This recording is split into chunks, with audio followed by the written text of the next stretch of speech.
They like parts of the Bible story, but they're reshaping it in a way where it usually ends up denying the goodness of the physical creation. But a lot of these versions of Gnosticism, that's what they did. They basically said the Old Testament God is evil and wicked, and Jesus came to free us from the bonds of that.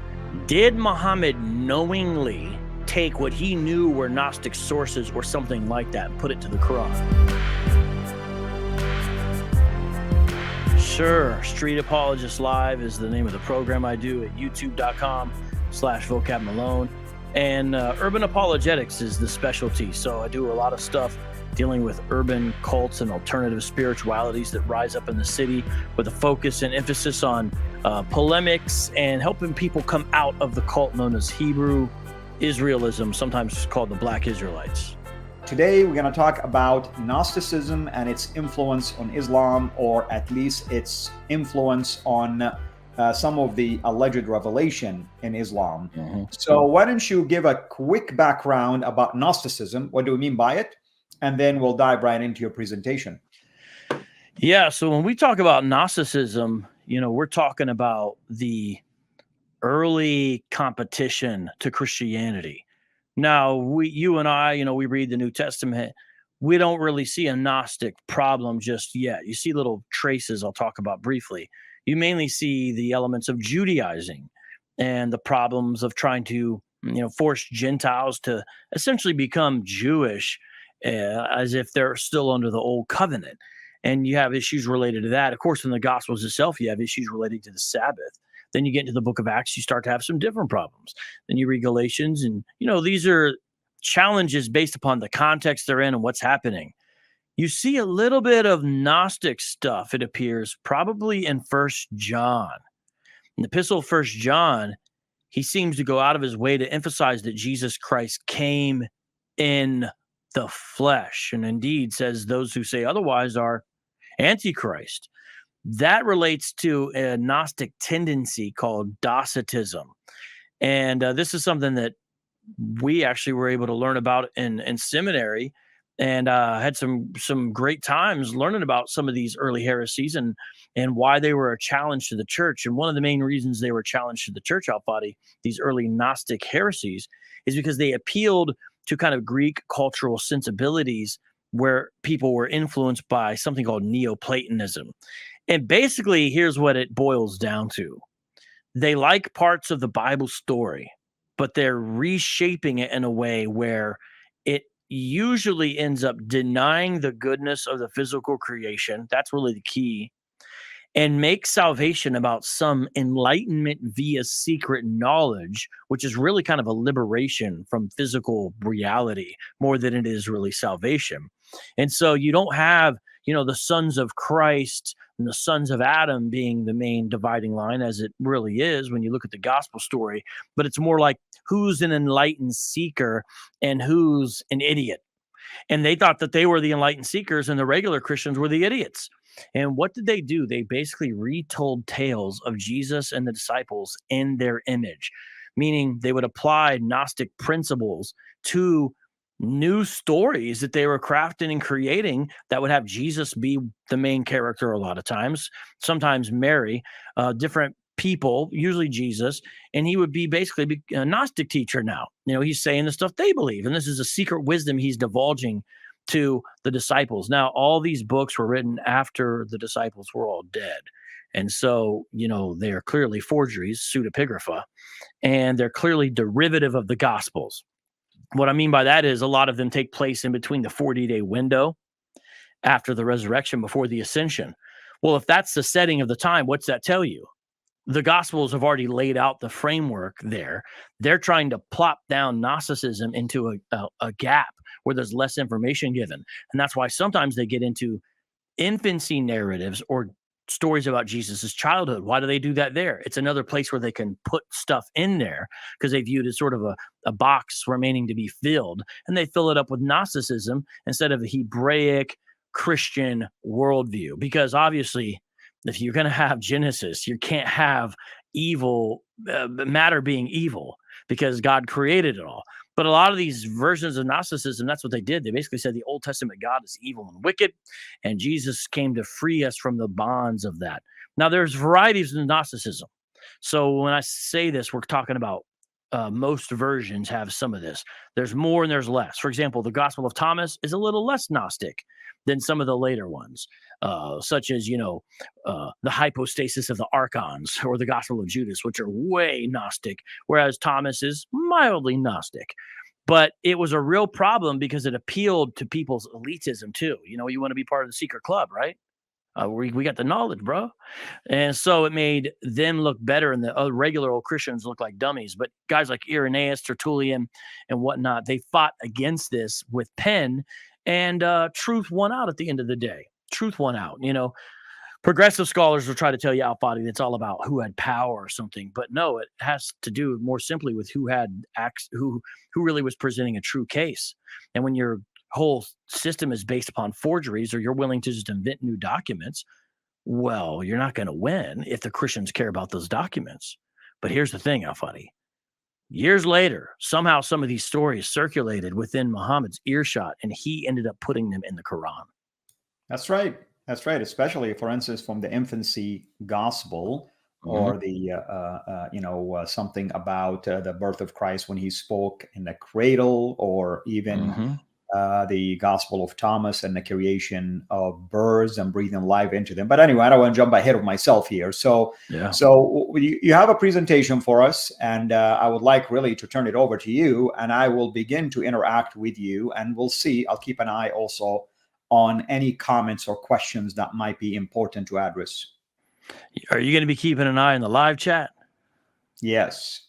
Oh, yeah. I'd love to hear what people have to say, because sometimes you might get some Muslim gentlemen or women who come and say, we have the real Jesus. We have the real Jesus. And then you start talking about these sources, and it's interesting. Their excuses they make are interesting. Yeah. Yeah. But anyway, we'll be praying for them. Yes. Okay. All right, brother. Go ahead. Take it over. All right. Let's do this. Let's see how this works. I've got a presentation, and we'll go through this, and I'm ready to listen to any questions, and I'd love to hear what people have to say. But let's talk about the Gnostic sources in the Quran, because they absolutely are there. And it's an embarrassment to the Quran, because the Quran is supposed to be uncreated, eternal, from God, and yet you have basically Greek pagan philosophy in there. Well, that's not all you got. You also have Orthodox and unorthodox Jewish beliefs. You got not just Tanakh, but you've also got Talmud. You have Orthodox Christianity that has somewhat of an influence, obviously. You also have the heretical Christian sects, not just the Gnostics. There's others as well, including legends and folklore, such as the Seven Sleeping Sisters. You have pagan folklore and customs as well. And you have some Gnostic teaching or Gnostic tales, because Gnostic teaching proper really kind of contradicts Islam. And that's important to understand, that Islam overtly contradicts Gnosticism, and Gnosticism overtly contradicts Gnosticism overtly contradicts Islam, and yet you still have these stories from Gnostic sources. Well, that doesn't seem right. Let me give you an example of what I mean. Surah 575. The Messiah, son of Mary, was no other than a messenger. So here, this obviously the surah is going out of its way to downgrade who Christ really was, right? Because the Christians, despite whatever flaws they may have had, at least it seems that they were letting Muhammad understand that Jesus is to be understood as God. So Muhammad has to say, no, he's the son of Mary. He's nothing, just another messenger. Certainly Jesus was a messenger, but if we're going to use that term for a prophet, but that's not all. In fact, you might even say Jesus was the message, right? Messengers, the like of whom had passed away before him. And his mother was a saintly woman, and they both used to eat earthly food. So there's an emphasis here with Jesus's earthly status. Now, we don't deny that as Christians. Jesus is 100% man. No doubt about that. But don't want to get too far off track, because this is not a discussion about the deity of Christ. But here's what I want everyone to realize. This is focusing on Jesus's earthly embodiment and reliance upon food as a human. That's the way the Quran is putting this, right? And therefore the idea is he's not God. Well, That's really different than Gnosticism. Gnosticism doesn't want you to rely upon physical creation. Gnosticism would not want to have an enlightened Jesus who had to eat. Gnosticism would not emphasize this element. In fact, Gnosticism has a Jesus who is not human or barely human. For example, I mentioned Docetism. Well, I didn't really get to clearly define it there, but part of what Docetism is, and that's an element of Gnosticism. Docetism says that Jesus's physical reality, his like manifestation, was essentially like a phantasm. That Jesus seemed to be human. It comes from the Greek word dokeo. That's where they get the word Docetism, the name for the heresy. And so this is something that would not be very docetic, but Gnostics usually had an element of Docetism in what they taught. And so you see that this is something that would be denied by Islamic worldview. And yet these sources are still in there. So that's an interesting thing, that you have basically places, sources that come from a contradictory source, in the Quran itself. So let's talk about some examples here regarding Mary and the birth of Christ, regarding young Jesus, and regarding denial of the crucifixion. Those are the three we'll kind of look at here today, and maybe hit a few rabbit trails. Mary and the birth of Christ, first example of Gnostic sources in the Quran. Surah 3:44. This is of the tidings of things hidden. We reveal it unto thee, Muhammad. Thou wast not present with them when they threw their pens to know which of them should be the guardian of Mary, nor wast thou present with them when they quarreled thereupon. Now, this is sort of an aside in the Quran in a way, this verse. And what it's relaying is that, hey, Muhammad, you weren't there for these events, so it has to be told to you by divine revelation. It's actually supposed to be like some kind of evidence of his like divine prophet status, supposedly. But what's interesting about it is the example that's given of something that Muhammad was not there for. Because what was he not there for, according to this? The choosing of Joseph to be Mary's guardian. Now, that may not be guardian, maybe basically in the sense of even, eventually when we talk about the fuller context, end up with husband in regards to Joseph. So when you look at the fuller context of what's going on here, it's a strange story about people basically throwing something. And the original source seems to indicate axes or something like that, to find out which one of them had to be with Mary. And so where is that? A story like that at all? It's clearly not in the gospel, right? When we see Joseph and Mary, they're already betrothed, right? Well, this comes from the proto-evangelion, or sometimes called the proto-gospel. On the screen, I'm just going to call it the Gospel of James, not the Epistle of James. This is a pseudepigraphal work I'm about to show you here in a second. This so-called proto-evangelion or proto-evangelion of James is also sometimes called the infancy gospel of James, or sometimes even called the birth of Mary, because it really emphasizes or focuses on her as she's like the precursor to this. And so it's like Mary's story. And in the story of this proto-evangelion of James, she's living in the temple until she's 12. Then the priests figure out, okay, who should she marry? Because it's not right for her to live into the temple anymore. And Joseph is chosen by this thing going on here with the casting which maybe lots. You get different translations, but some kind of selection to marry her. And he objects. What's he say? He says this: I have children and I am an old man and she is a young girl.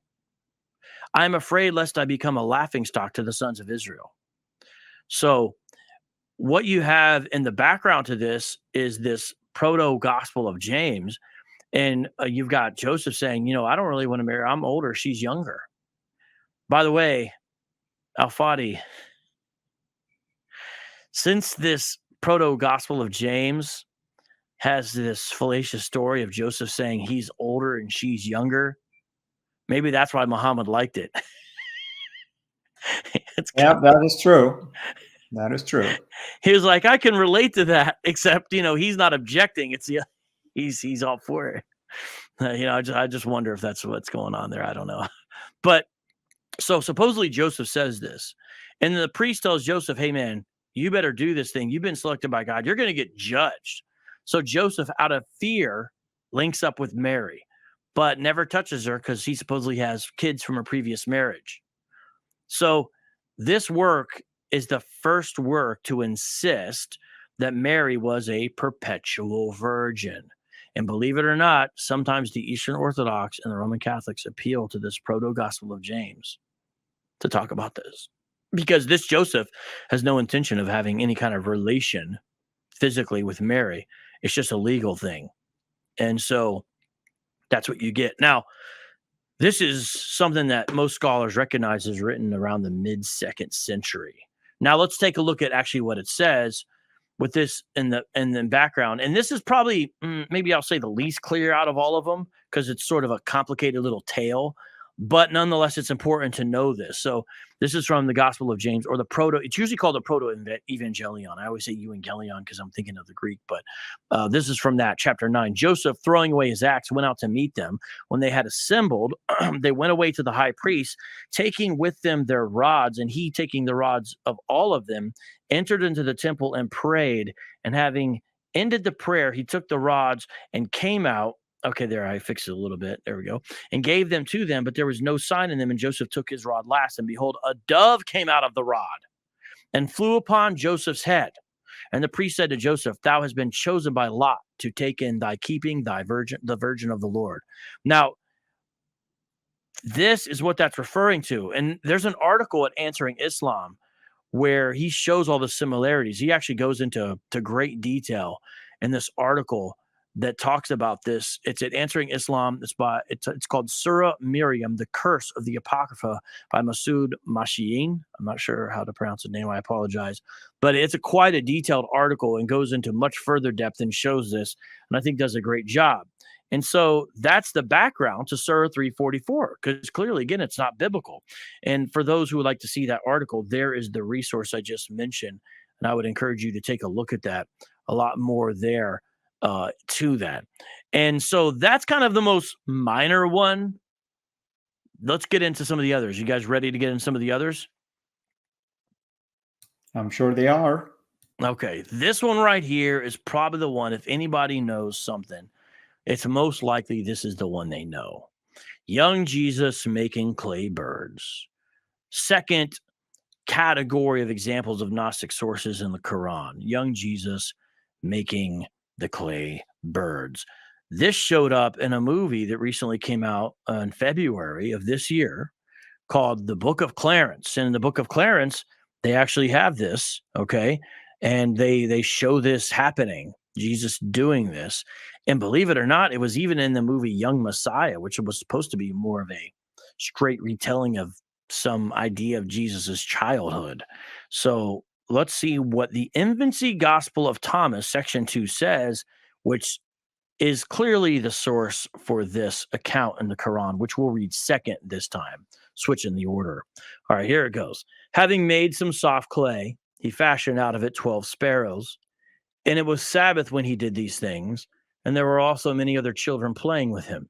And a certain Jew, seeing what Jesus was doing, playing on the Sabbath, went off immediately and said to his father Joseph, behold, thy son is at the stream and has taken clay and made of it 12 birds and has profaned the Sabbath. So what do you have there?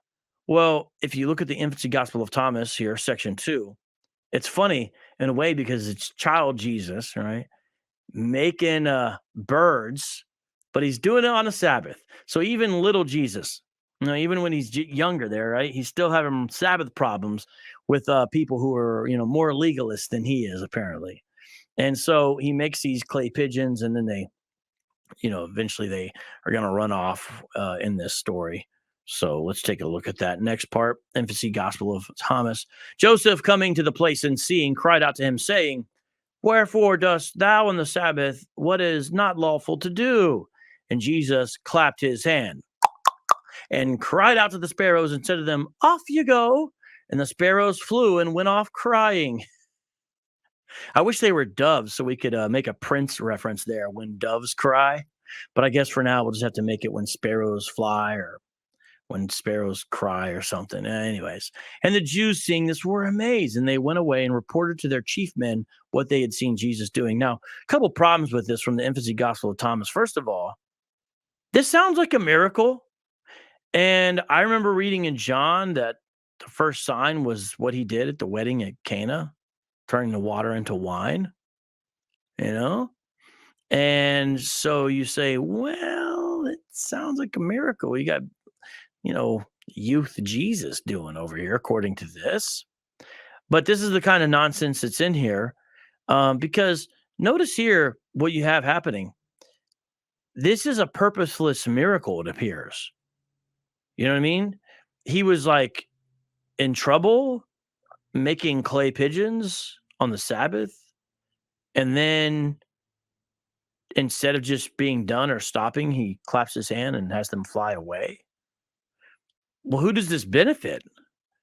What is this for? And it's interesting because the Quran's going to say that Jesus did this. Sounds like a miracle of creation once you got Jesus doing that. Let's take a look here. Surah 349, Surah 349 in the Quran now, keeping in mind what we just read from the infancy work there, okay?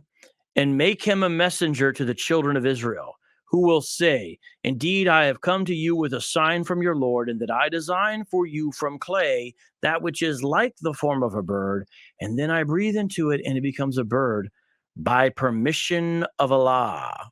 Now, I remember having conversations about this with Muslims, and they would always bring that up because I would say, hey, this sounds like you have Jesus doing a miracle of creation, something that only God can do, right? And they would always say, notice it says by permission of Allah. And I would say, I don't hold that this count is valid. But if you hold that it's valid, you have Jesus doing an act of creation, which seems like God activity. And their fallback every time, it was with Allah's permission. And I would say, well, who else did this by Allah's permission according to the Quran? Is this something because I don't tell me if there's other guys doing this, but I'm not aware of any. And then I would bring up the second part, which is also this comes from a Gnostic source. And look at Jesus. He's kind of like bragging about his miracles, but it's a humble brag because he's all by permission of Allah. And I cure the blind and the leper, and I give life to the dead by permission of Allah. And I inform you of what you eat and what you store in your houses. Indeed, in that it is a sign for you if you are believers. So here's Jesus talking to the children of Israel, right? And,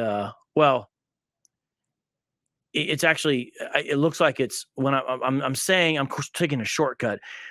It looks like it's Allah talking about who will be the messenger of Jesus, but I'm just taking a shortcut and having Jesus do the quote. But it's that's what it looks like, because he's gonna say this, and so he's gonna say, I come to you at a sign. Well, what's a sign there? I'm gonna make clay like from a form of a bird and breathe to become a bird by permission of Allah. So according to this, it's slightly different than the account, but breathing the breath of life into it, which, he did by the clapping of the hands in the other account. Well, this is, again, it's obvious that this comes from somewhere because it doesn't come from the Gospels, but we do know a source, infancy narratives, this infancy gospel, that's its source. And it's like, well, why is that in there? The infancy gospel of Thomas. But it gets worse. It gets weirder. Not as he just, clapping and making clay birds, but he's speaking from the cradle. Maybe I should put these in reverse order. That way I've got, Jesus doing the miracles as he goes on or something like that. But nonetheless, this is baby Jesus speaking from the cradle. This is from a different source called the Arabic Infancy Gospel. The reason why it has to do with the language, not necessarily like that's the name on it. But here's the Arabic Infancy Gospel, and here's chapter 1. We find what follows in the book of Joseph the high priest, who lived in the time of Christ. Some say that he is Caiaphas. He has said that Jesus spoke, and indeed, when he was lying in his cradle, said to Mary, his mother. So, supposedly, this is recorded, this Arabic infancy gospel is telling us, and you're going to have Jesus in the cradle talking to Mary, and look what he's going to say. I am Jesus. I am Jesus, the Son of God, the Logos, whom thou hast brought forth, as the angel Gabriel announced to thee. My Father has sent me for the salvation of the world. Salvation of the world. All right. Okay. Well, this is interesting. A lot of stuff Jesus says here is like actually a little baby Jesus is like speaking Orthodox here, right? Jesus, Son of God, Logos, brought forth of Mary, true enough, virgin conception. Angel Gabriel announced, true. Father sent me to salvation, okay. But the problem is it destroys the incarnation, and it destroys the actual narrative in Luke that says after the temple account, when he's astounding the people there in the temple, it says he grew in stature before God and men. Well, here you've got baby Jesus telling you with full self-awareness everything that he is from jump in the cradle, and is already talking. If Jesus can do all this and form these kinds of sentences, no. If he can do all this and speak theology like this, why is he in the cradle? Sorry, I put on some chapstick before we started, and it's bothering me now. This doesn't make sense. But continuing on with the narrative of the baby. But I mean, seriously, why do you think the emphasis on the cradle? I mean, what? Because Islam definitely capitalized on this, and they will always tell you, "Oh, look, we love Jesus, and look, it talks about his miracles that you guys didn't talk about." I always respond and say, "Okay, let's assume Jesus did this." It seems to me that the Holy Spirit didn't really want to put an emphasis on something like that, and it talked about other parts. So what that he spoke in the cradle? I mean, what's the point? What is it that we're going to learn from that, from a Quranic standpoint? Yeah, there's really, what exactly is the impact of all that, other than just to basically expose Muhammad? Now, there's a thing about that cradle and that story, Al-Fadi. I hear that it remained until the time of Muhammad, years later, centuries later, that same exact cradle, and Muhammad, he robbed it. Get it? He robbed the cradle. Yeah. Sorry. This is a bad joke. This is not a historical account, everyone, okay? Just making a joke. So in this first gospel, the infancy of Jesus, you see Jesus talking from the cradle. That's what he says on the left-hand side.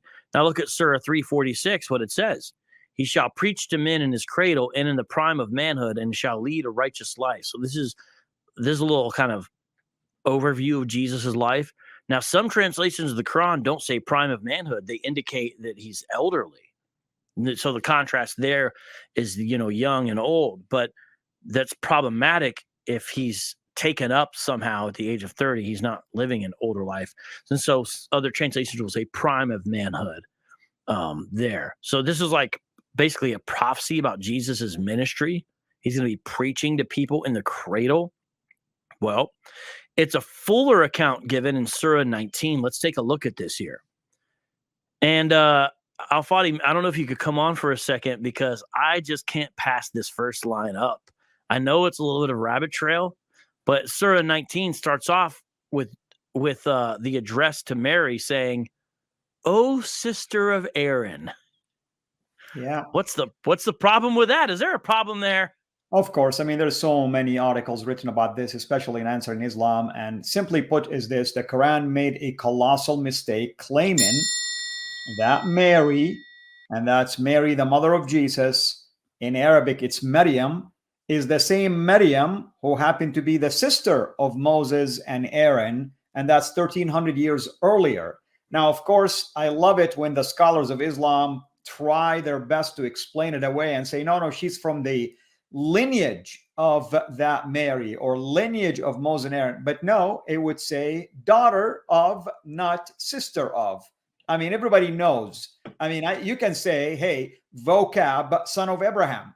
Fine. I mean, the Gospel of Matthew started this way. This is the genealogy of Jesus Christ, the son of David, the son of Abraham. Now, we know there is a big gap of people in between, but that's what it means to be in the lineage, not the brother of David and the brother of Abraham. Right. Now, when I brought this up, I've had some Muslim friends of mine say this. They say, it's a metaphorical way to speak of a Jewish woman. And so I asked them, can you give me some of their examples where Jewish women were all called sister of Aaron? But I don't know. Maybe they say it's only certain Jewish women. But, real quick before we jump back in there, I didn't give too much background about the infancy gospel of Thomas, the one that we shared from earlier. And this is usually understood to be written in the mid to late 2nd century. So sometime between, 150, 199. And sometimes is called just a people. There's a debate about what the name should be, but usually you'll just see infancy Gospel of Thomas, and there's little funny pictures online that you can find where people have like drawn images of this, like young Jesus making the clay birds. You can find these kind of common images from that. It's actually written in Greek. The author's supposed to be Thomas the Israelite, but it's mentioned actually in Eusebius' work as a heretical fiction. And of course, you got other people condemning it as well. And so that's the infancy gospel of Thomas. Then the Arabic infancy gospel, which is sometimes called the Syriac infancy gospel, is another one of these. There's only 2 surviving manuscripts of this one, 1299 AD, and another one from the 15th or 16th century in Arabic. And apparently these were copied in the area of northern Iraq. And some people even have said that maybe even that these themselves have been influenced by the Quran. This is one of the few ones where people say, well, wait a minute, is this go back all the way? That's an interesting question. But nonetheless, we have these different accounts of this talking Jesus. And let's take a look here as I put on the presenter screen. If you don't mind, brother, I'm just going to address something here that is happening in the live chat. So everybody, don't worry. Julia Trisler is on timeout. And Julia, if you're listening to me right now, I put you in timeout just to give you a chance to get back on topic. If you refuse to get back on topic and come up with these delusional comments about governments deciding which verses are divinely inspired and which one is not, which is ridiculous in and of itself, all that to say is you will be in my big block party, and there is a lot of people are partying in that block. So just giving you a warning. Go ahead, brother. And just last thing, because I could see a Muslim saying, look, the Arabic infancy gospel is after the Quran. But here's the thing. Our 2 manuscripts that we currently possess that's true. So, all cards on the table. And you can read articles about this, that it originates back to older Syriac sources from the 5th or 6th century. And there's lots of information about that online. This is the one specific one I thought people might bring that up. So I'm bringing that up just to show that even though the copies are here, the actual provenance or creation of it's back there. Because, I hope people understand that whenever you have your a copy of something, that doesn't indicate that that's when it originated or that's the first example of it. It's just the oldest surviving copy that we have of the document. So coming back now to Surah 19, I'm going to share my screen so you guys can see that. Where to go? And by the way, shout out to the live chat. I hope everyone's having a good day today. I know that I am, and I'm glad you guys are here. So here's Surah 19.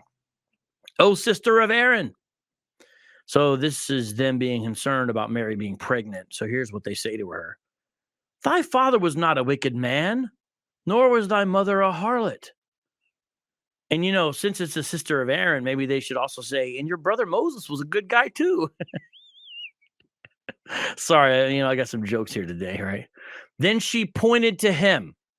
So this is Mary's defense. They're like, yo, you're a wicked woman getting, having a baby. What's wrong with you, sister of Aaron, Mary? Right? She points to the baby, and they're like, how can we talk to one who is a child in the cradle? So, they're asking the question of like, why are you pointing to him? What's he going to say? This isn't Stewie from Family Guy, when talking babies, what's going on? And then Jesus saves Mary. He said, I am indeed a servant of Allah. He has given me the book and has made me a prophet. Think about a baby prophet, like just think about it. And has made me blessed wheresoever I may be, and has enjoined upon me prayer and almsgiving so long as I remain alive, and has made me dutiful toward her who bore me, and hath not made me arrogant, unblessed. Peace on me the day I was born, and the day I die, and the day I shall be raised alive. Such was Jesus, son of Mary. This is a statement of the truth concerning which they doubt. Okay. So here he's basically defending Mary's chastity, and he's like, yo, I really am that guy. I'm a servant of Allah, I got the book. And, if this talking Jesus in the cradle has a book, does he have the book now? Is he able to read a book? I mean, he's forming complete sentences, filled with theology and everything else. Is he going to give the book later?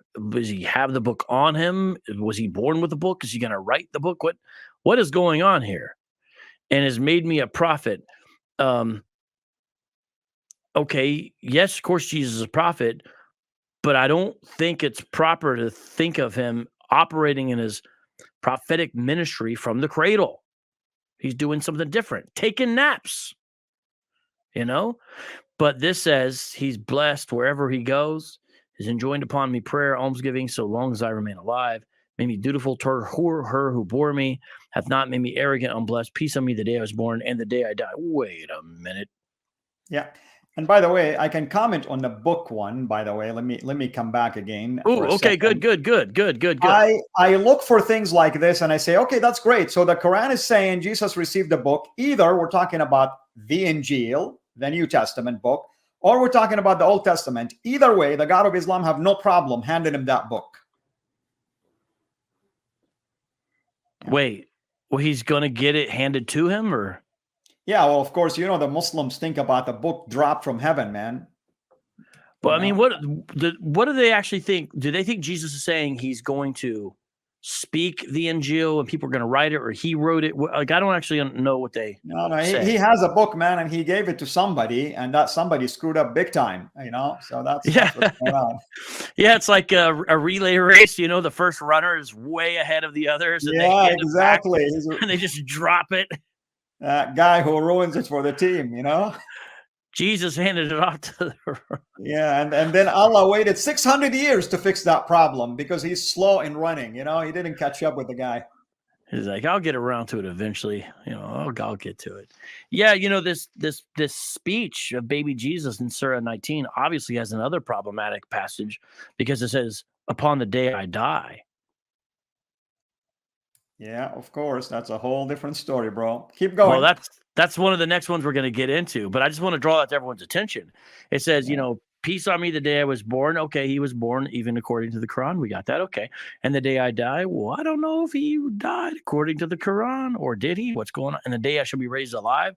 That sounds like resurrection, but must not be resurrection, right, guys? Because it seems like we got contradictions. But some of you already know where I'm going with this. So let's continue and look at Surah 19. I tell you where we're going with this, bro. London is falling, and these movies, I can see Islam is falling, bro. Yeah, I mean, once you can really expose this stuff to the world and people can see it, it really is undeniable, honestly. And so I remember when I brought this up to Elton Simpson, that was known as Ibrahim, but the world knew him as Elton Simpson. He's one of the guys who tried to go get Robert Spencer at the cartoon drawing contest, and he was here in Phoenix. So I talked to him, and I brought these things up to him. Specifically, what about the Gnostic sources in the Quran? And I gave him some examples. Now, he already knew about them. So he was he was a Dawah guy. He knew Islamic apologetics and polemics against Christianity. He wasn't an uninformed Muslim, Elton. But I always called him Ibrahim. So I brought this up and he said, if it's true, it's true. I was like, well, what do you mean? He's like, well, Allah can inspire a source and we can use that source later. If it's true, it doesn't matter where it came from. It's true. Well, how do you know it's true though? Because it's in the Quran. Okay. So are the other parts of the Gnostic gospel that is being referenced here, are they true? I don't know, maybe. But how do you know this one's true? Because it's in the Quran. Okay, so that was the kind of nature of the conversation we had, and I imagine some of you probably had a similar conversation as that. So you go on and you see the whole talking from the cradle was clearly from Gnostic sources. And here's the big one. This is the big one, the denial of the crucifixion. Oops, I see a small misspelling on my slide. Let me just get out of that real quick so no one notices. I saw a little typo. It's okay, man. English is not your first language. You just yeah, that's my excuse. That's my excuse. So before we get into the denial of the crucifixion, Al-Fadi and everyone listening, we need to look at what the Bible says about this topic, because it's so important and so key and really helps put everything in perspective here. All right, so here we are, 1 Corinthians 1:18. Listen what the Apostle Paul says. And isn't this true and been true and always true? Yes, indeed. Here's what it says. For the message about the cross is foolishness to those who are perishing, but to those who are being saved, it is the power of God. First of all, that's good. And if you're a Christian, I know you can relate to that. You can feel that. You know what I mean? You know that this is how God has granted you repentance and forgiveness and atoned for your sin through Jesus Christ. And you realize this is the power of God at hand, saving a wretch like me. And it's a beautiful thing. And then you want to share that with somebody, and they're like, this is really stupid. This is foolish, basically. Well, at that point, we know that it's because they're perishing, just like all of us were outside of Christ. My point is that there's a central emphasis in Scripture upon the cross and its power because of what God did there, because of what the triune God did there and the impact and influence and how much it matters and how central it was to this whole divine plan. But look at this larger passage in context. I know it's a lot, but it's central to understand because I'm not trying to be rude, but Muslims, if something is central to the message of the gospel, and that's the very thing your sources attack, you got to ask yourself, who would do that? Who would be interested in that? Understand what I'm saying? The message about the cross is foolishness to those who are perishing, but to us who are being saved, it is the power of God. For it is written, I will destroy the wisdom of the wise, and I will thwart the cleverness of the intelligent. Maybe I should do it like this. I will destroy the wisdom of the wise, and I will thwart the cleverness of the intelligent. Where is the wise man? Where is the expert in the Mosaic law? Where is the debater of this age? Has God not made the wisdom of the world foolish? For since in the wisdom of God, the world by its wisdom did not know God. Can't get there through just brain power, man. God was pleased to save those who believe by the foolishness of preaching. Christians, you got to speak that gospel. For Jews demanded miraculous signs and Greeks ask for wisdom. By the way, you see the beginnings of the Gnostic impulse, even there. But we preach about a crucified Christ, a stumbling block to Jews. What? The Messiah got killed by pagan Romans? Forget about it. And foolishness to Gentiles. What? Your guy died on a physical cross and physically died and was conquered by physical reality? And he was, what? But to those who are called, both Jews and Greeks, Christ is the power of God and the wisdom of God. For the foolishness of God is wiser than human wisdom, and the weakness of God is stronger than human strength. So when a Muslim tells you that Allah would not work this way through the cross, and the cross is a silly thing the Christians invented, or whatever they say, realize it's just this coming true, this impulse that people have, just still being right there, present and prominent. Just remember that. But this is important because this is exactly what happens in the Quran, a denial of that very thing with the surah that says this: they did not kill him, they did not crucify him, rather it only appeared to them. Appeared to them. That's exactly. 4:157. It's very powerful. Yeah. Yes. And you see the Arabic on the screen. That's just for your benefit, Al-Fadi. It's not helping me. Yeah, because I speak in tongues. That helps. Well, I could get all gringo and try to but I'm not going to do it. I'm not going to do it. Yeah, we don't want to ruin the show. Well, this idea, and don't worry, we're going to return to that verse in a second here, and we're going to look at other ways it's translated. So hold on. But take a look at this, Lives of the Prophets. Lives of the Prophets. This is a famous work by a Sunni exegete. He died 1035. His name's on the screen. Al-Thalabi. And he elaborates on this surah, And listen to what he says. So this is the way certain Muslims have understood it, right? That's the point. And that's a page from one of the copies of this book. When he who was like Jesus was crucified, notice the first line, what it says there. When he who was like Jesus was crucified. So someone's up on the cross who's like Jesus, right? There came Mary, the mother of Jesus, and a woman for whom he had prayed and whom he had cured of devils, weeping over the crucified one. But Jesus came to them and said, "For whom are you weeping?" "For you," they answered. "But God has raised me up, and nothing but good has befallen me." This person was but a likeness for them. Now, I know that this is not the Quran. We read the Quranic passage. This is an elaboration in a very well-known work within Islamic history as far as Sunni scholarship. And this elaboration really sounds like the Gnostic tales we're going to read here in a second. And so I just really want to draw your attention to that. Take a screenshot of this. Remember this. Don't worry, we're going to go back to the surah itself. But my goodness. So let's take a look here. But before we do, you know what? I'm going to skip these just for a second because I want to go right back to this and stay on track. I've got some other things that I'll try to get to if we have to. It's basically I have a couple passages from the Bible that the Docetists and the Gnostics would twist to try to do the whole Jesus didn't die on the cross thing. But I'm going to bypass those for now. If we have time, we'll circle back around. And I just want to stick with the Quranic stuff just for now. So I'm skipping a couple slides to help everyone follow along, hopefully. So looking at Surah 4, 157, 158. Okay. Read it now again. In a longer context here. They're saying, "Surely we have killed the Messiah, Isa, son of Maryam, the apostle of Allah. And they did not kill him, nor did they crucify him, but appeared to them so, like Isa. And most surely those who differ therein are only in a doubt about it.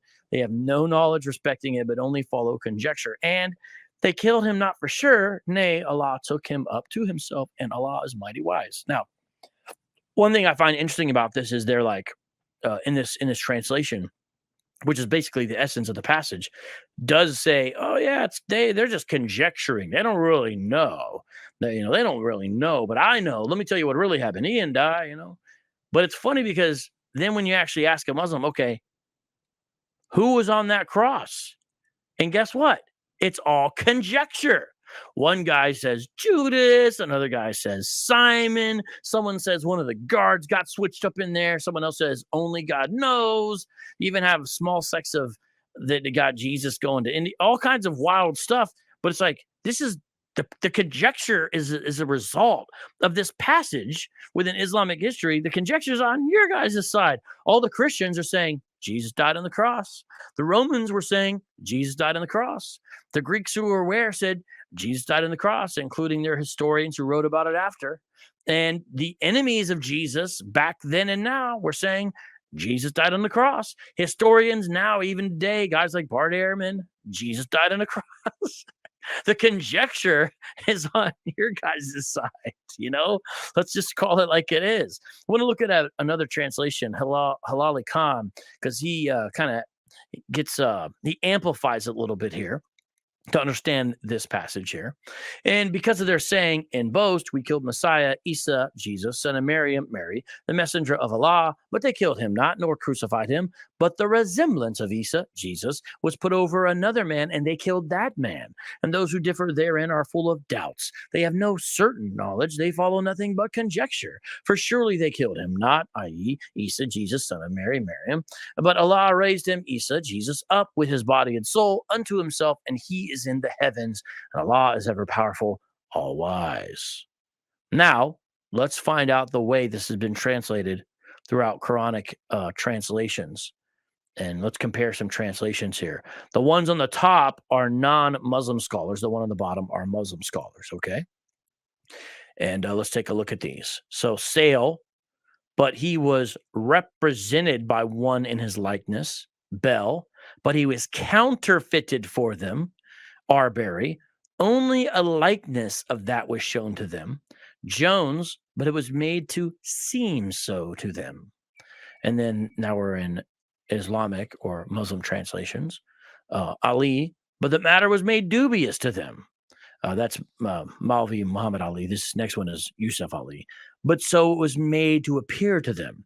Pickthall, but it appeared so unto them. Abdul Halim thought it was made to, though it was made to appear like that to them. Makdir, but a likeness was shown to them.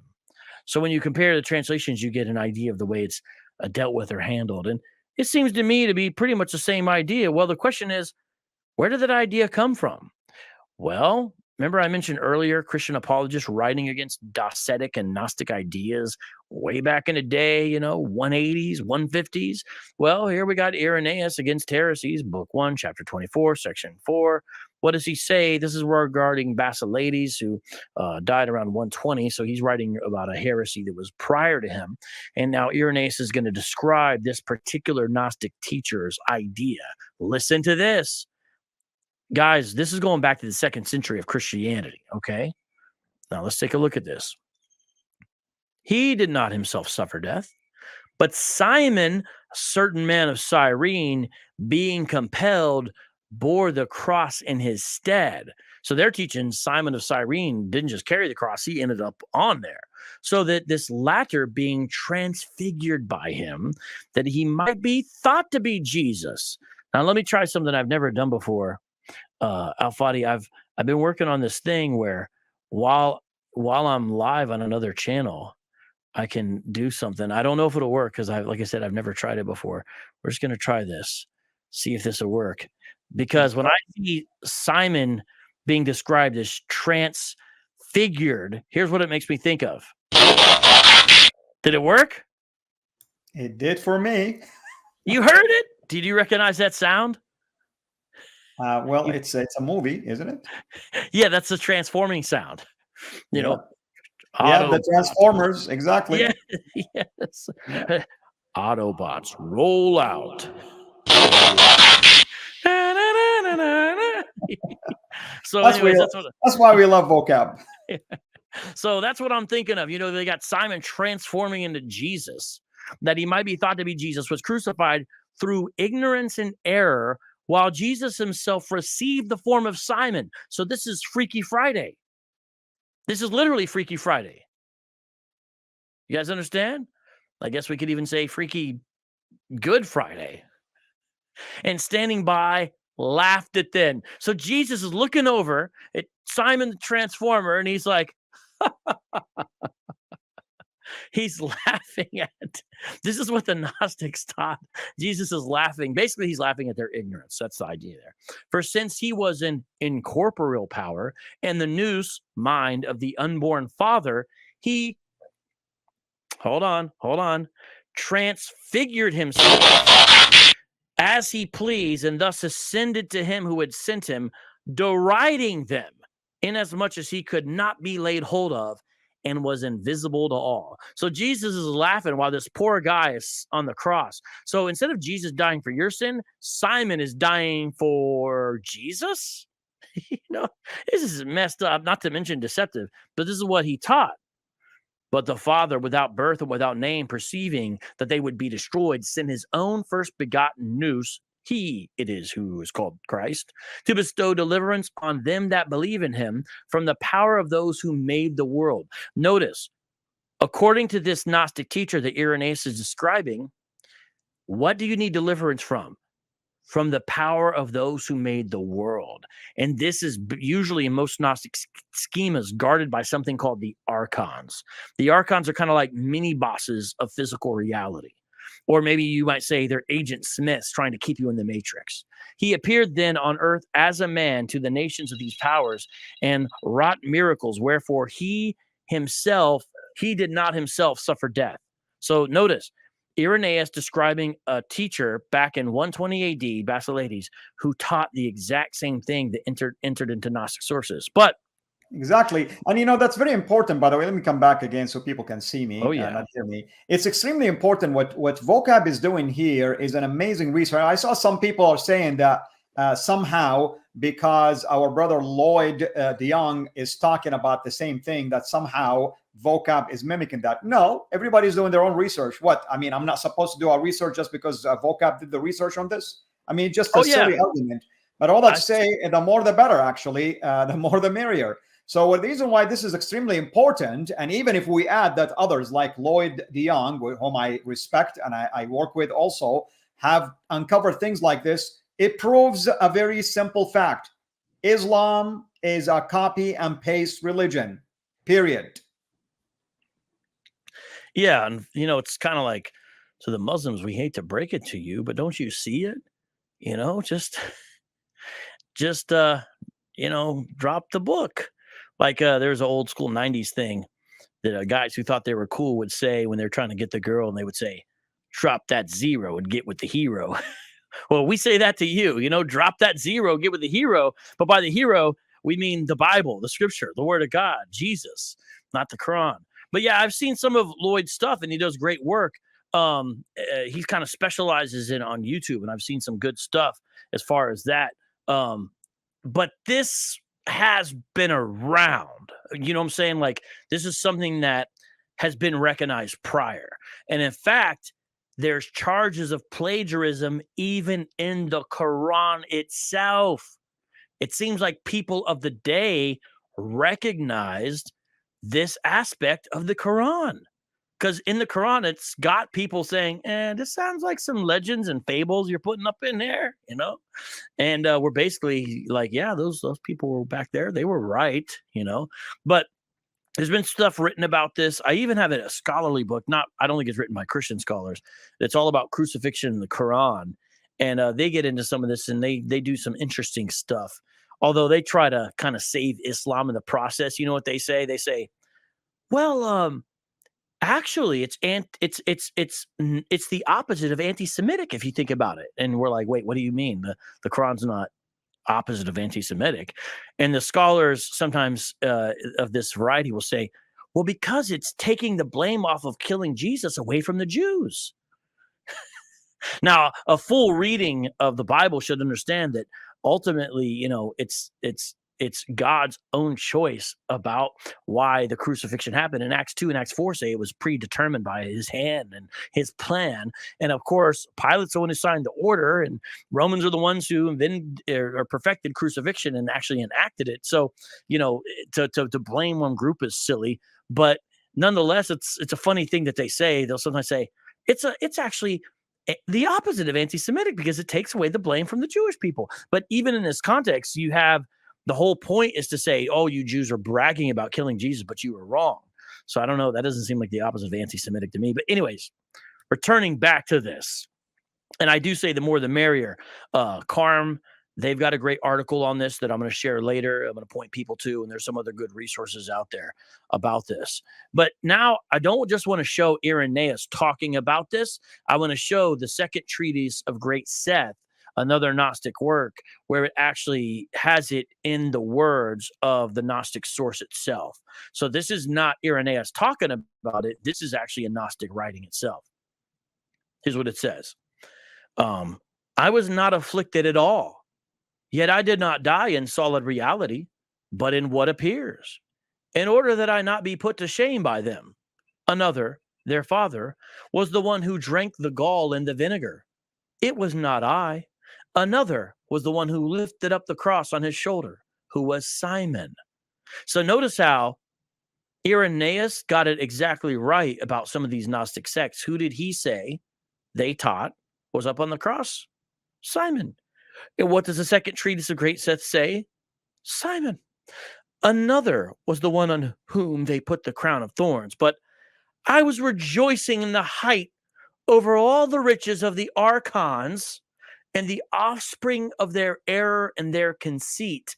And I was laughing at their ignorance. Notice again, the Gnostic emphasis is here on wisdom and knowledge and true understanding and secret information over against the ignorance of the unwashed masses. Because, of course, Gnosticism comes from the Greek word gnosis, and gnosis, of course, is Greek for knowledge or wisdom. And so you see that right there, as well as this idea of archons and the offspring of their error and their conceit. This has to do with physical reality. Now, listen to what this Gnostic Jesus continues to say. And notice how it's destructive of the incarnation. I visited a bodily dwelling, I cast out the one who was in it previously, and I went in. So this is again Jesus switching places with somebody. And the whole multitude of the archons was disturbed. So in the Gospels, you'll have the crowds being disturbed, right? Here, the archons are upset about this teaching, and all the physical matter of the archons, along with the powers born of the earth, began to tremble. Like when you're on your iPhone and you hit the little button to delete an app and they're shaking like that. The archons are over there. Yeah. They're disturbed and they're shaking. They're beginning to tremble the earth too, when it saw the likeness of the image, since it was mixed.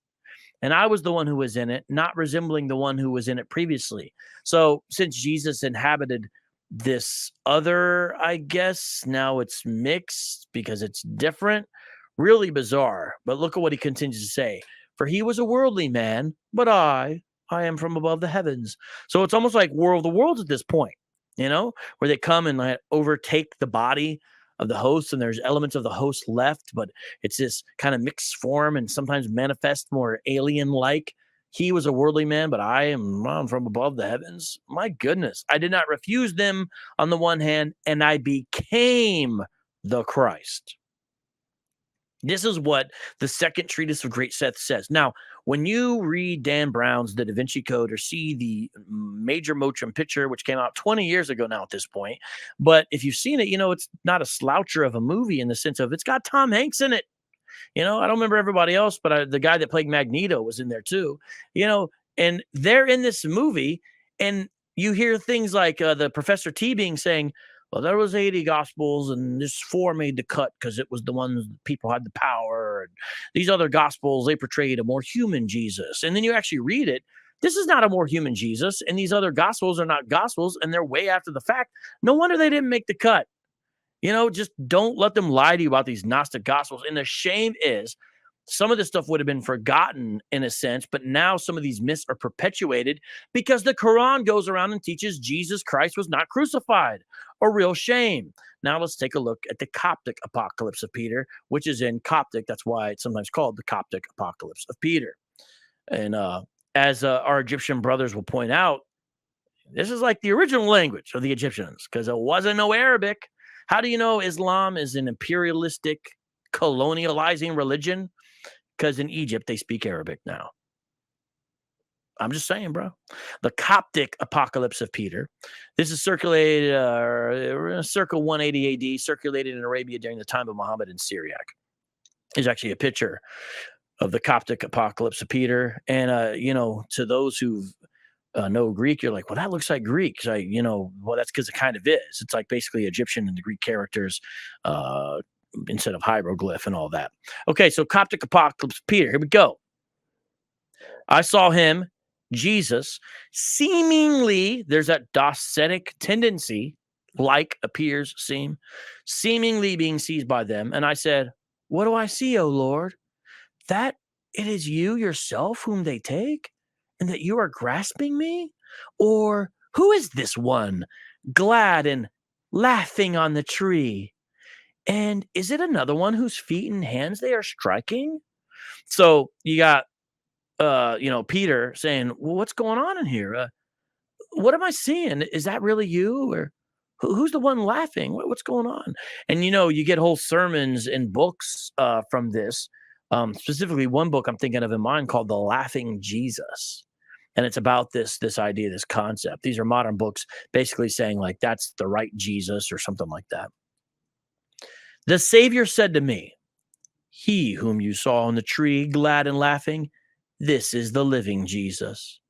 But this one into whose hands and feet they drive the nails in his fleshly part, which is the substitute being put to shame, the one who came into being in his likeness. But look at him and me. So Jesus is not the one on the tree.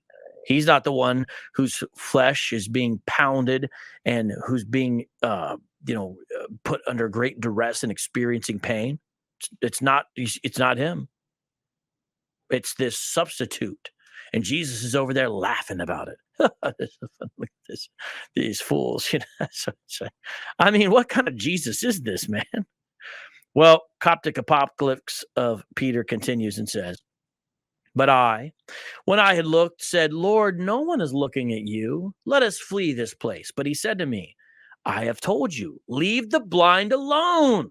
So these are the ignorant Christians who really think Jesus got crucified. And you see how they do not know what they are saying. Now that's interesting. That sort of ends up, that's where you see in the Quranic denial of the crucifixion of Jesus, you kind of get those tones, conjecture, no certain knowledge, and you see how they do not know what they are saying. You guys see what I'm saying there? For the son of their glory instead of my servant, they have put to shame. And I saw someone about to approach us resembling him. There's a Docetism, even him who was laughing on the tree. And he was with a Holy Spirit, and he is the Savior. And there was a great ineffable light around them, and the multitude of ineffable and invisible angels blessing them. So this guy's getting beat up and hacked. Jesus is laughing and chilling with angels, And when I looked at him, the one who gives praise was revealed. So that's a Coptic Apocalypse of Peter. Now ask yourself, doesn't that sound like what you got in the Quran? But there's more. Let's go to the Acts of John. The Acts of John, you can find it on the website there. Take a screenshot, go there. All these are publicly available. I didn't put the place for every single one of them, but you can get all these because guess what? They're out of print, and no Gnostics are around to make you do a copyright or anything like that. So these are all available online somewhere. This is from the Edgar Henneke edited New Testament Apocrypha, Volume 2 here, this particular translation. And let's take a look here at this. Acts of John, chapter 97. And when he was hung upon the cross on Friday, at the 6th hour of the day, there came darkness over the whole earth. And my Lord stood in the middle of the cave and gave light to it and said, John, for the people below in Jerusalem, I am being crucified and pierced with lances and reeds and given vinegar and gall to drink. But to you I am speaking, and listen to what I speak. So you see how, again, it's this notation of secret. So they think this is happening, but John, come over here, John. Let me tell you something real quick. That's not me. Hey, John, you've got this secret knowledge, this secret wisdom. Come over here, John. See, that's the idea here of what you get with Gnosticism in general. So let me show you a couple other phrases from 99 and 101 from the same document, where Jesus says in 99, neither am I he who is upon the cross. And then 101, he says this, I have suffered none of the things which they will say of me. Okay. You hear that I have suffered, yet I have suffered not. They say that I was pierced, but I was not wounded, that I was hanged, but I was not hanged, that blood flowed from me, yet it did not flow. And in a word, those things that they say of me, I did not endure. He's like, don't worry about me. I'm good. None of that happened. Now, is this not a direct denial of what you have in the actual New Testament? Let's stop and think about that for a second. In Isaiah 53, is Jesus Christ not clearly portrayed years before he was on the scene as a suffering servant of Isaiah? Christians have known for a long time the answer to that is yes. And you can see that in Justin Martyr's dialogue with Trypho the Jew, even there. Suffering servant. But he didn't suffer. Okay. I was pierced, but I was not wounded. They say I was pierced, but I was not wounded. Again, it literally says when you get into Psalm 22, when you get into Isaiah 53, that's what would happen about the Messiah. For us, by the way. All right. I was hanged, but I was not hanged. Paul says, cursed is one who's hanged on a tree. And so this is showing Jesus took the curse for us.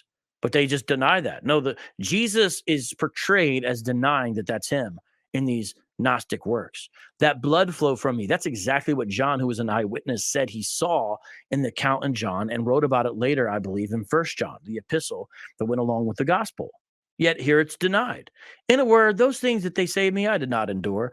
Do you see why Christians rejected Gnosticism? And then shame on Muhammad for resurrecting it from the dead. Shame, shame, shame. One article I do want to recommend to you that I mentioned earlier briefly from carm.org, written by Luke Wayne. It's good, and it has some of this stuff, so you can take a look at it yourself. The Quran, the Crucifixion, and the Gnostics. And there's the site, but it's pretty easy to find on the website. But it has some good stuff there. And that's the main stuff I wanted to share from there, except one other thing I wanted to say, and we'll see if we can get into these corruptions that I mentioned earlier, if we have time. But let me say this briefly, just about how we know what we know briefly about Gnosticism, because I mentioned some things briefly. By the way, that's the Dobercam. I don't know if you guys know, it's kind of small in the stream, but I have a Doberman, and the Doberman has a Dobercam, and so if she's hanging out in the studio with me, she's got her own camera, so she's sleeping right now, chilling. So when you see what's going on as far as Gnosticism and Gnostic sources, just some brief background. Not all of them, but a lot of them we found in Egypt in 1945. And so for a long time, we had bits and pieces of Gnostic fragments and stuff. And then we had early church writers talking about the Gnostics, but we didn't have a whole lot of their own documents. We had some, but in December of 1945 in Egypt, you have two younger guys who were digging for fertilizer in the Nile River Valley there, and they found a sealed storage jar, treasure trove of documents, 52 or so ancient manuscripts. That's what they found. And they all portrayed, to one degree or another, Gnosticism, this movement based upon secret wisdom or knowledge. So this is apparently, by them. It got hidden at some point, and no one found it until 1945. And so this was a major thing to see, what did these guys teach? What is this?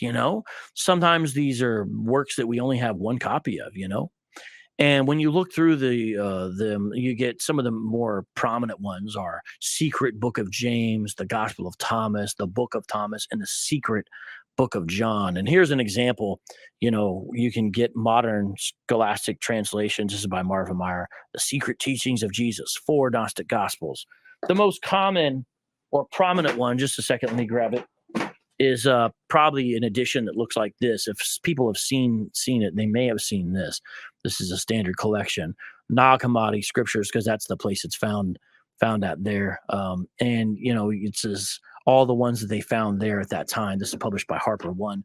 You can read these yourself, and it does a good job of debunking the idea that these should have been included in anything, because they're clearly not historical, and they're clearly anti Old Testament, a lot of them.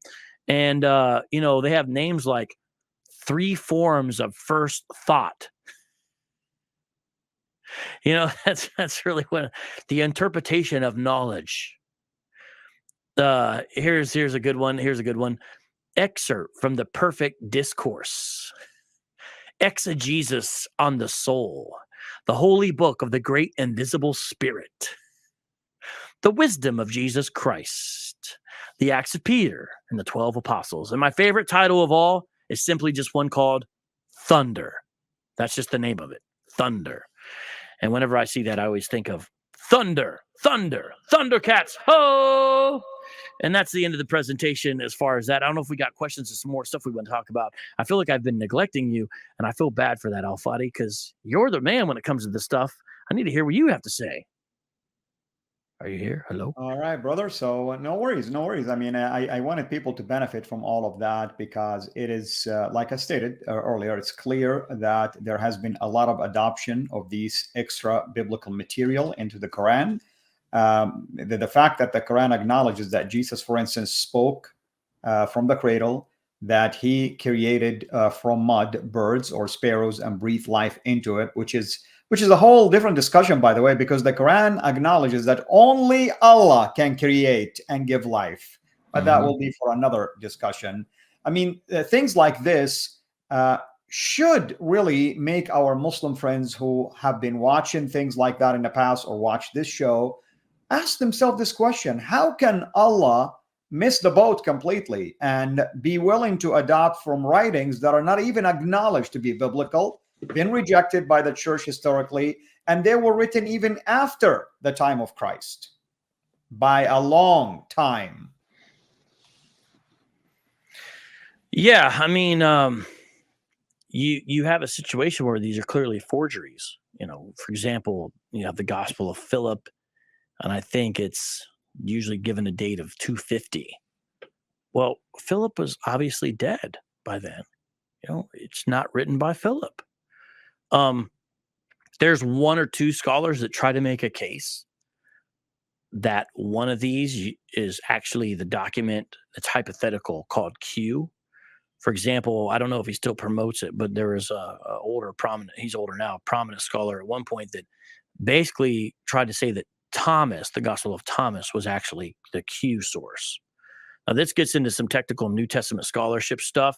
This is kind of just an aside to this, so Yeah. you can understand if you ever hear this stuff. But Thomas is the least Gnostic of the ones that I'm aware of, meaning some of the sayings that Jesus gives in the Gospel of Thomas are actually just Orthodox canonical sayings, just put in there. About half of it, I think, is essentially New Testament allusions or quotations. And the other half has got the weird stuff, like if you chop a tree and look at, and there I am. And the weirdest one of all is how it ends, saying 114, which, whenever people talk about these Gnostic gospels being liberators of women or something like that versus the Orthodox misogynistic Orthodox gospels, you look at the last one and it's got Peter saying, hey, Jesus, tell Mary to go away because, she's like a woman and she's not worthy of life. And Jesus is like, don't worry, Peter, I'll just turn her to a male. I'll turn her to male so she can receive eternal life. Wait, wrong answer, Jesus. That's wrong answer, bro. But that's what Jesus is saying and saying. Now, what do? They try to say, oh, that has to do with upending cultural expectations and societal norms. It doesn't mean that Jesus is actually saying that he's going to, in some way, transform. This has to do with reversing the standard roles. And so this is the kind of stuff they try to do when they go to bat for these Gnostic Gospels. But when you read about what Tertullian and these guys wrote about these Gnostic Gospels, you're like, they were basically right. Because they would say things like, we've got 4 Gospels. These Gnostics got a grip because somebody has a bad dream, wakes up and writes one and says, look, new gospel. And then they're all like, yay, new gospel. And what's the reason? Because they're not concerned with historical veracity. They're concerned with promoting their philosophy. Kind of like that's Muhammad. Interesting. Isn't that exactly the purpose of the Quran? Not concerned with historical veracity, only promoting religious philosophy. I mean, that's another part. By the way, there is a reason why John of Damascus stated that Islam is a Christian heresy. I mean, somebody had to really take this claim seriously because he does know something about the origin of these teachings. And he obviously knows also that its original followers, its early followers, were one way or another affiliated with the Christian community, but then strayed away from that orthodoxy. Yeah, because I'm like, your prophet guy, he can't discern that for these tales and these myths that they're legends, not from God. He can't tell that. He doesn't know also, that. He's Exactly. Let me ask you a question. The documents you mentioned, for instance, did you happen to also study where they originated from, geographically speaking? Where they originated from, almost all the texts that I'm aware of are written in Greek, or at least originally in Greek. Sometimes we only have translations left. Where they originated from is a whole thing in and of itself. Now, of course, they end up in Egypt because dry climate, stuff lasts longer. You have a greater chance of finding stuff. Okay, so that's why we get them there. Origination, no, except for the case of the Gospel of Thomas. It's probably the most studied out of all of them. And let me show you a quick book that I have here. Where did I put that book? I'm trying to find this. I think your Doberman ate it. Oh yeah, she ate my homework. The Doberman ate my homework. Yeah, so this is one book. Mark Goodacre, Atomics in the Gospels, the case for Thomas's familiarity with the synoptics. This is a good book. He's a high-level scholar. He actually is at Duke. Sometimes he's on Premier Christian Radio and stuff. He hasn't been impacted by these anti-Israel movements at Duke. Mark Goodacre is somewhat moderate. I don't know about his sort of views on that kind of stuff, but he does good work that you can draw from. No, I'm worried about his safety. Right. Oh, yeah, we have bright students, who are chanting for Hamas over there. So yeah, it's tough. It's sad. I hope Mark's okay too. Actually, yeah, I don't know. That's an interesting question. So the reason why I'm asking question, by the way, Vocab, I'm sorry, I didn't mean to cut you off. That's okay. The reason why I'm asking about the origin, because as we've stated, clearly in many of our shows, myself and Jay Smith, is that everything about Islam comes from North, man. And why would the Quran talks about things that are happening North rather than to talk about things that are happening in its vicinity, allegedly in Mecca or Medina, unless the faith itself, the religion itself, originated from areas like this and migrated south rather than migrating north. Oh, I see what you're saying. That's interesting. That is interesting. We Well, may that's have to look interesting. into that. We may Yeah. have to look into that. Yeah. There might be something there. That will With be our next episode, with Thomas, there's some evidence that it originates within Syria, or at least Syriac Yeah. quasi-Christian Gnostics. Exactly. You see my point? It is Yeah. something north, bro. We need to look into it seriously. Yeah, and so I remember the first time I heard this was from man, why I can't even remember his name right now, but Gary Habermas's understudy, who's a PhD in his own right, Mike. Well, I can't remember his last name. What's wrong with me? But anyways, writes a lot on the Mike Lacona. My goodness, writes on the resurrection. But Mike Lacona mentioned that there's evidence that Thomas shows familiarity not just with the synoptics, but specifically with the diatessaron. So the diatessaron is something that was really used as pretty much exclusively within Syriac-speaking Christianity. Diatessaron, basically the idea is it's from Greek. The idea is through four or with four. And it's the harmonized gospel. Yes. It's an interesting point, by the way, Vocab. Finish your thought. I'm going to tell you why it's interesting. Well, so if Thomas is familiar with the diatessaron, clearly the diatessaron is a collation of earlier texts, so it's later. And if Thomas is familiar with that, it's even later yet. Meaning that's what it seems like Thomas is drawing from, is from diatessaron understanding.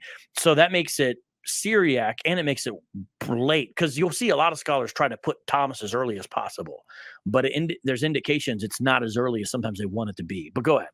Yeah.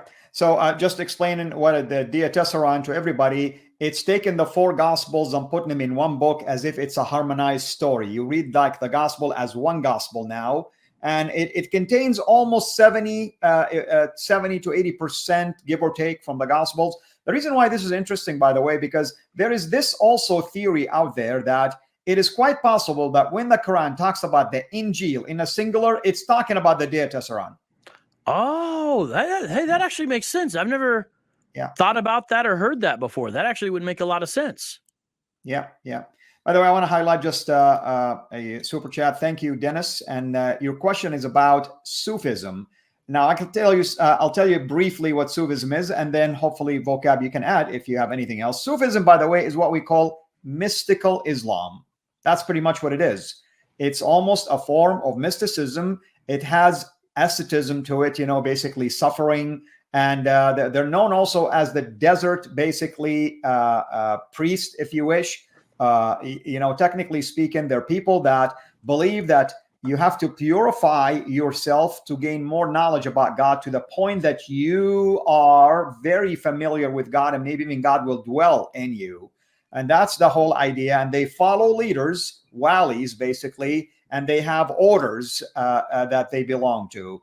But it is not, even though they're based upon Sunni theology, that's their origin, their foundation, they're considered by many Muslims to be heretical, or at least not representing the orthodoxy of Islam. Believe it or not, folks, the founder of the Muslim Brotherhood, Hassan al-Banna, was a Sufi guy at some point.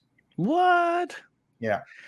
Well, I have a small sort of story about Sufism, if I could briefly, because to me it was always a funny story to me, but this is something that happened personally. So I was living in Tempe at the time, and I had a neighbor who I would witness to, but he would always say, I'm Muslim, and he was a convert, a Black American convert into Islam. And then I was out one day, Mill Avenue, doing some witnessing stuff, and I saw him with another guy who appeared to be a Muslim. It looks like they had just got back from the Tempe Mosque. It was in a parking lot close to there. And then another friend I knew who went by a nickname Fable. And I knew Fable too from my sort of underground hip hop days and stuff like that. We would do open mics together. My point is, I didn't know the Fable and my neighbor knew each other, right? So I go up to them because, understand, yes, they're Muslims, but two of the three guys I knew. I had friendly relationships with two of three of them. I just didn't know the third guy. So I go up to the first guy first, the one I didn't know, and was like, hey, what's up, man? and tried to just shake his hand, and he wouldn't shake a hand. So I just like did the rock, and he's like, "What's up, man?" I was like, "Oh, okay." He wouldn't even look my way, wouldn't even extend his hand. I was like, "That's maybe he doesn't know me. That's why." So then I went to the next guy, but I indicated I knew them already. Then my neighbor, and I'm like, "Hey, what's up, man?" He's like, "Hey, what's up, man? But yeah, I can't shake, unclean." And I'm like, "Okay, bro." I mean, he didn't act like that when he was just being my neighbor and I was witnessing to him. He didn't act all like standoffish like this, right? So then I go to the last guy finally, and Fable doesn't just shake my hand, but he gives me a hug. He's like, "Hey, brother, what's up, man?" I'm like, "Hey, yo, what's up, man?" He's like, "Oh, they're Sunni, I'm Sufi." So, so the indication is, he could hug me, embrace me because he's Sufi, but the guys he's hanging out with, they're Sunni, so they can't. So that was the explanation for their behavior of just totally ignoring me. And all that. I just always thought that was a funny story within that. He's cool with it, but not the other two. So that's one of my little experiences with that. So he was also a convert, by the way. But Yeah. I'm Sunni, they're Sufi. I'm sorry, I'm Sufi, they're Sunni. Anyways. So, brother, what else? I mean, I love these kind of topics. They're unique, they're different. They line up with the approach I like to take. It's academic, based on research, and it shows also something harmful. I hate to say the word harmful to the origin of Islam, but hopefully it will be enlightening to our Muslim friends. We want them to begin to realize that they're standing on a fictitious foundation. But the idea is, we don't want you just to leave Islam. We want you to come to Jesus. That's our savior, the true Jesus, not the made-up Jesus of the Quran, not the made-up Jesus of the Gnostics, the true and pure Jesus who is the living God, who is alive today. Even by the admission of the Quran, he's alive. Even by the admission of the Quran, he is near Allah, above the heavens. So that's really why I focus on things like this. So I guess my question to you, brother, what can we do from here? Because I like to, next time, of course, myself and Vocab are talking about a regular thing together. So next time, brother, we need to focus on areas like this. I'm with it. I mean, I have a presentation too I've worked on that's basically sort of an answer to all this. That's the fact that we can know that Jesus was crucified and did die on the cross. That's something else I have. That's great. But that's one thing. I also have some stuff I'm working on to show what it looks like when Islam runs into other religions. And it's interesting to see. Specifically, this gets into my area of Hebrew Israelism, because I now possess the first book written by a faithful Sunni Muslim that's a criticism against the Hebrew Israelites. Because what's happening is they're running into them more and more, especially in places like Speaker's Corner. And it's interesting to analyze their interactions and their dialogue. So I'm working on developing some material that's kind of analyzing the way these groups sort of are interacting with this kind of new religious dialogue and debate, because they're essentially competitors for similar demographics a lot of times. And that's be careful, be careful, bro, because there are some hardliners who are Christians who think if you use material by non-Christians, somehow you are deviating away from the faith, bro. Oh, yeah, I got you. Well, I'm not. So I picked this book up more to study it. This book is not necessarily overly helpful, in my opinion, because a large part of the book is not actually really criticizing Hebrew Israelism proper. It's basically criticizing elements of because they don't have the proper biblical foundation for it. They will criticize it from an Islamic point of view. Yeah. So a lot of the criticism actually is just stuff that I would want to respond to as a Christian. There's a few things in there that are sort of more specific in relationship to it, but it's just fascinating to see. And so I've been doing some analysis of that, but it's not like I'm like, oh, this is the greatest resource to refute Hebrew Israelites. It's more an analysis of it. But there's a couple of areas. And something else I'm getting into is the destructive nature of polygamy upon societal units and what that means. I'm doing some stuff on that, but some of this is in its formative stages. The other ones I already have more completed. So everybody, we're going to have Vocab for another 8 minutes. You can highlight your question through Super Chat if you like. But if you have any questions, please place them right here for us right away. Questions based on what you've heard, not comments, questions. We appreciate all the comments, of course. We appreciate the knowledge of many of you. I've been looking at all of that. I know people think like I don't pay attention to live chats, but I do. I put people sometimes in waiting rooms. I give them coffee sometimes if they really are not that hyper. And if they're very hyper, I send them sometimes to a block party, and usually they stay there for a while. All right, so here is a question for us, and thank you, Vilenius. He's saying, is there some Gnostic examples that did make the cut, Vocab? Well, does he mean they made the cut into the Bible, or made the cut where? I'm not sure what he means. He's talking about the Quran, maybe, or Islam. That's my assumption. Let's take that approach for now until he clarifies for us. I'll keep an eye. But he means like they made it. I'm not sure because I mean, we just showed that. So let me talk a little bit about this. I'm not sure if I'm answering the question because I'm not sure what he means by that exactly. But check this out. With this, I actually try to. I actually didn't get to emphasize this, but my position is actually sort of subtle regarding this. As far as Gnostic sources in the Quran, did Muhammad knowingly, in some way, take what he knew were Gnostic sources or something like that and put it to the Quran? I don't think we can definitively say that's what was happening per se. However, what we are saying that's definitive is these tales, these legends previously existed, and finalized versions of them end up in the Quran from things that were clearly already existing within the realm of fable and legend surrounding Jesus and the New Testament events. So the point is there that not that Quran set down, not that somebody had a Quran in one hand and then Thomas in the other and was knowingly copying or something, but Muhammad or whoever was hearing this and may not have understood the source, we don't know that information for sure. All we know is these existed prior to the Quran, and we're just showing Gnosticism is the place where a lot of these existed.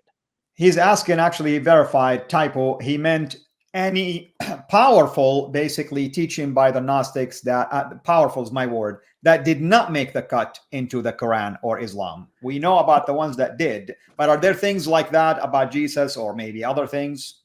Well, yeah. So you have Jesus in different Gnostic sources continuing on this being all kinds of a shapeshifter, where the disciples in these Gnostic sources will say they look at him and sometimes he looks like a little boy, and then he changes forms. And the point of that within Gnosticism is supposed to be the irrelevance of physical matter and physical reality, is the idea of like, he doesn't really have a form. He's sort of formless because it's not about him being, embodied. It's about his knowledge and wisdom that he's dropping on us, that type of thing. So you have that. The Quran doesn't have that. But the thing is that the idea of someone else being up there on the cross actually comes out of that worldview. So the Quran I don't think would embrace that idea, sort of this shape-shifting element that's like based upon a Gnostic worldview, but yet Surah 4 indicates something like that. And then when you look at further Quranic exegesis, they kind of get into that about, well, this guy was up there instead, but it's like, but it appeared that it was actually Jesus. Well, that's very Docetic, but the Quran as a whole, Islam as a whole, doesn't embrace that Gnostic worldview. So you have this kind of result of it that apparently shows up in Surah 4, but you don't have the underpinning. That's why the whole thing is a mess, because it's strained. Likewise with that, the creation myths by the Gnostics are definitely not something that I don't think you would see within Islamic worldview, because especially there's some really weird ones that basically involve like pre-creation rape by divine beings upon one another, and they get into some strange story. Basically, you have like the Yahweh God like raping the wisdom God and all kinds of strange stuff like that. And plus you have this ignorant Yahweh God accidentally out of his own hubris making matter. And it's like, oops. And then Jesus comes to liberate us from that. And he's essentially against that Old Testament evil deity. And so that is something that would not be Islamic, because they would claim there's some kind of continuity between Old Testament, New Testament, and then to the Quran. So they're not going to chop off the whole thing at the root by having creation be wicked, or the Old Testament God making a big oopsie with the physical reality or the physical matter that's been made. Right. So those elements are not there, but yet that's what's weird about the fact that you have these stories that come out of that worldview ending up in the Quran. It does not connect how that occurs. And so that's why it's important to bring that up. So there's a lot of Gnostic stuff that was definitely not included. Yeah. There's all kinds of other tales. You got Jesus playing with one of his playmates, and one of them bump into him and he kills them and then resurrects him later. Someone's trying to teach Jesus the Greek alphabet. This is alpha. This is beta. This is gamma. This is delta. Oh, I remember that. I remember that in the Yeah. seminary. So I was Jesus in the seminary. I was learning it. Yeah. Oh, you're funny. Yeah. Well, I got a C- in Greek, so I don't know what I was Oh, doing. no, I got A, my friend. I got A.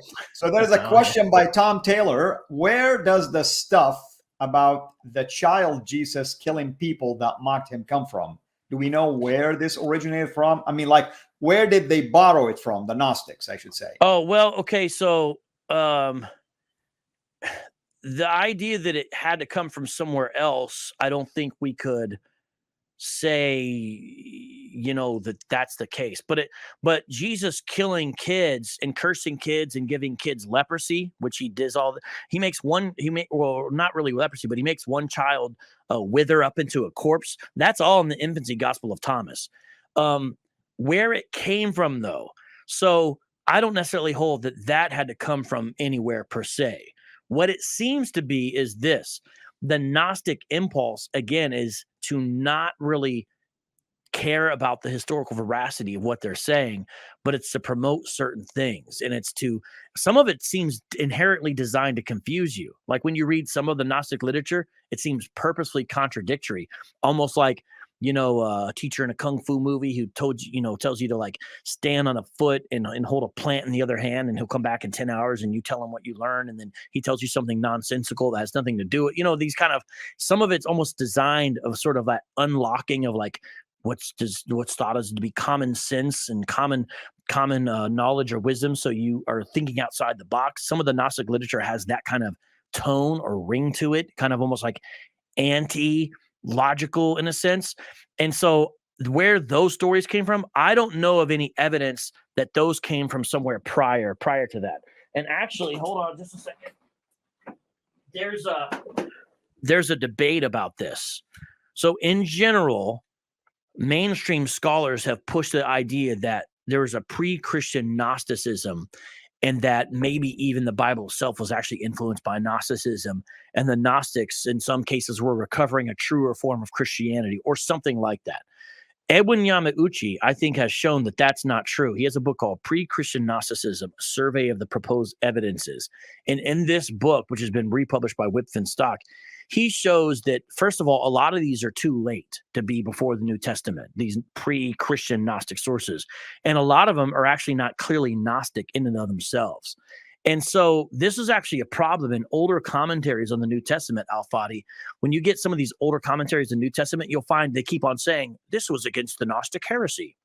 And it's because there was sort of this preconceived notion in a certain stage of New Testament scholarship that Gnosticism was basically almost in full bloom at the time of the epistles and things like that. And so they're constantly writing against it. Latter scholarship has corrected that and shown that really Gnosticism was not in full bloom until much later. And you get traces of it probably in 1 John and maybe a little bit with what's called the Colossian heresy. And Clint Arnold of Biola and Talbot has done some good work on the Colossian heresy. And the Colossian heresy, by the way, folks, talking about the letter that Paul wrote to the church in Colossae, right, attacking certain heretical teachings in there. Yes. Yeah. And people used to just be like, oh, this is Gnosticism. Now they call it more accurately, it's called the Colossian heresy, because they realized this was not Gnosticism proper.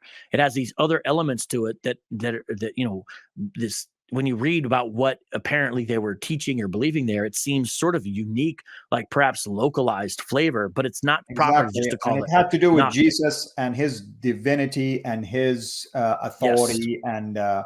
And that's what, by the way, one of those elements is used by the Jehovah's Witness in Colossians 1:15, that Jesus is the first of, the firstborn of creation, or the first made of creation, which really doesn't mean he was created first. Or it means is that he's the prototype. Yes. Yeah. And you look at that and you kind of say, okay, so my point by saying all that was that Gnosticism is not as early, I think, as some people will try to push it or make it be. And it was later, and so it wasn't 100% kind of dealt with in the pages of the New Testament. We have to look to later Christian apologists and whatnot who really went, especially and specifically Irenaeus.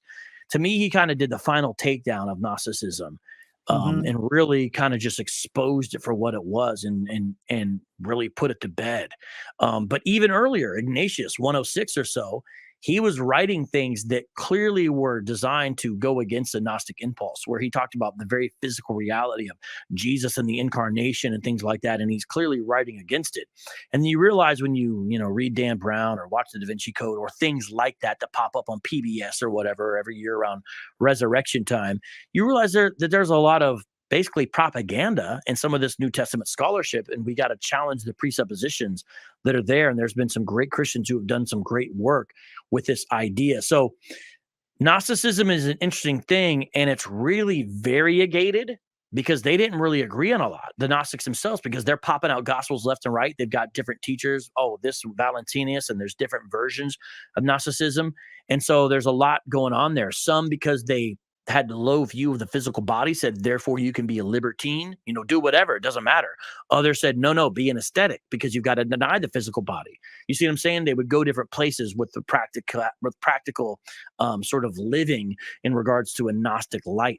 But at the end of the day, it's destructive to the very gospel message because its salvation is based upon something entirely different.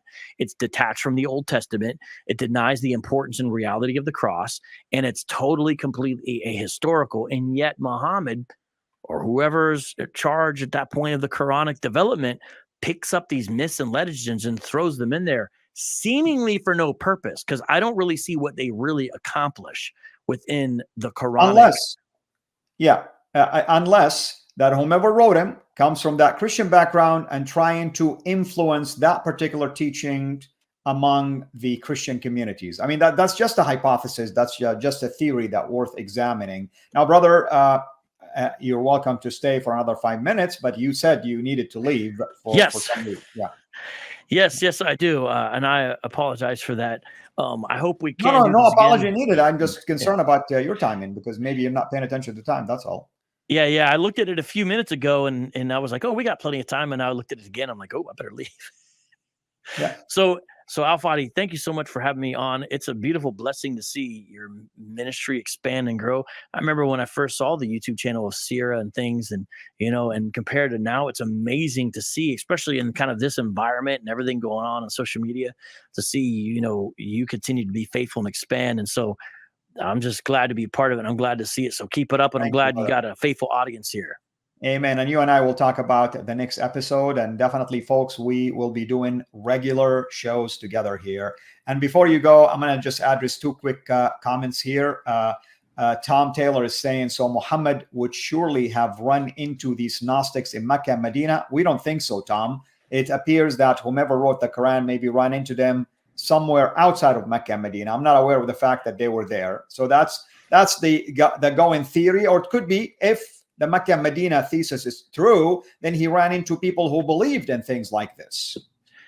Yeah, that's interesting too, because we simply don't have enough information.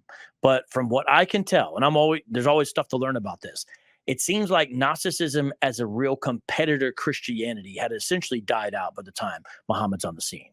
Now, the case could be different in certain regions. But what it appears is, as far as being this large-scale problem that it was in the early days, essentially was not the same challenge as it was. Even within Christianity, the history, once you get to Nicaea, you're dealing with more Arians. That's a different type of a heresy. And so by this time, we have some indication that there was Gnostic influenced Christians. And so there's a question of, were these really Orthodox Christians? That it seems like some of the people he's running into or hearing from are basically not Orthodox Christians. And there's some evidence he could have ran into more Gnostics proper, because my understanding is in small pockets of Iraq and Syria, there's still actually little pockets of people that basically still consider themselves continuation from ancient Gnostics. But I don't know a lot about the modern days of the versions of these groups who are like holding on to that, but he could have run into those that may have been bigger then. And when you look around today, this is a whole nother topic. some of the ideas of Gnosticism are actually still present in Western culture. They're just different, and they have to do with mind over matter and mind science and stuff like that. But it's not really Gnosticism proper, but it's some of the same worldview elements repackaged for Oprah, you know. But yeah, with that, God bless, sir. Thank you. God bless you. And thank you, everyone, for joining us.